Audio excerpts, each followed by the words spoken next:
1984 സിഖ് വിരുദ്ധ കലാപത്തിനിടെ അച്ഛനും മകനും കൊല്ലപ്പെട്ട കേസിൽ കോൺഗ്രസ് നേതാവ് സജ്ജൻ കുമാറിനെ ജീവപര്യന്തം ശിക്ഷ. ഡൽഹി വിചാരണ കോടതി സ്പെഷ്യൽ ജഡ്ജ് കാവേരി ബവേജയാണ് ശിക്ഷ വിധിച്ചത്.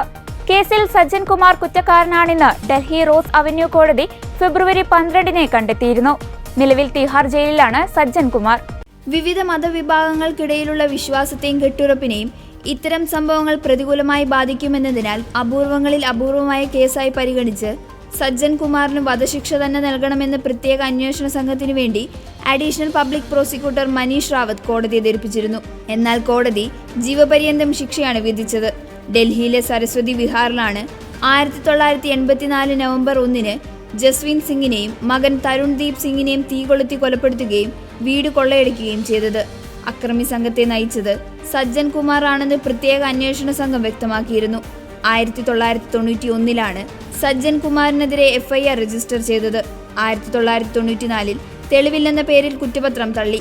2015 പ്രത്യേക അന്വേഷണ സംഘം SIT രൂപീകരിച്ചു.